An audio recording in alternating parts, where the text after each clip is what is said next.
चलिए आज आपको बताते हैं कि आखिरकार शेख हसीना है कौन। आप इतना तो जानते हैं कि वो बांग्लादेश की प्रधानमंत्री थी।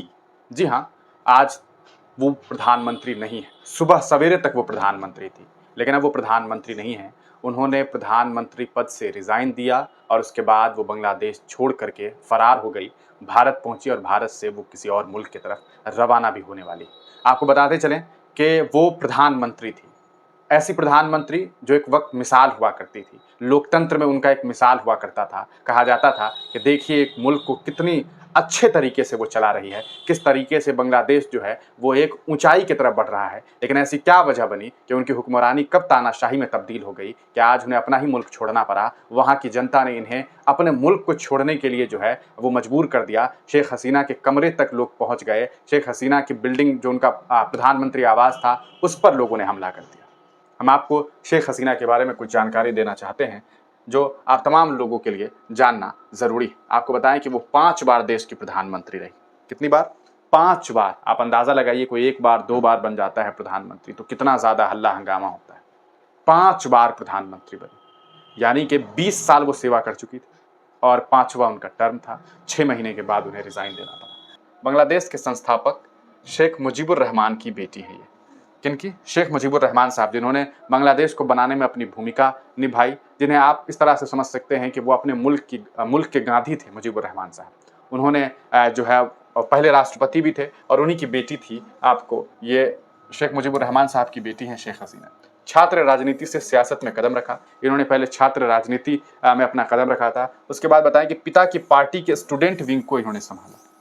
ये वही स्टूडेंट विंग है जिस स्टूडेंट विंग की वजह से एक आरक्षण, क्योंकि 1971 में जिन लोगों ने आज़ादी में भूमिका निभाई उन्हें 30% आरक्षण दे दिया गया और इस 30% आरक्षण के खिलाफ छात्र आंदोलन कर रहे थे। उनका कहना था कि सर 100 सीट होता है और इसमें जो 30% सीट है वो सिर्फ और सिर्फ ये 1.5 से 2% लोग जो हैं वो भर जाते हैं, यानी कि सिर्फ 2%। अब जैसे भारत में भी फ्रीडम फाइटर है लेकिन उन्हें 2% आरक्षण, 1.5-2% आरक्षण मिलता है, लेकिन बांग्लादेश में 30% आरक्षण। 30% वो आरक्षण हो गया, 10% फीमेल आरक्षण हो गया, 10% 5% माइनॉरिटी आरक्षण है, 1% वहाँ पर फिजिकल डिसेबल्ड यानी कि दिव्यांगों का आरक्षण है। तो टोटल 56% जो सीट है वो तो रिजर्व हो जाता है।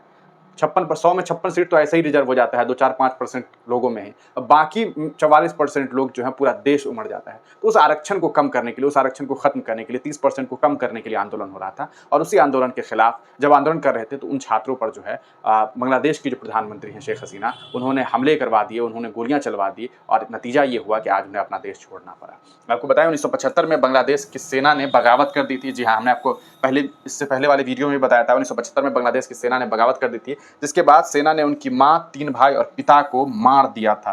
किनको मार दिया था? सेना ने उनकी माँ, 3 भाई और पिता को मार दिया था। आप सोचिए, शेख हसीना ने बहुत दर्द भी सहे थे।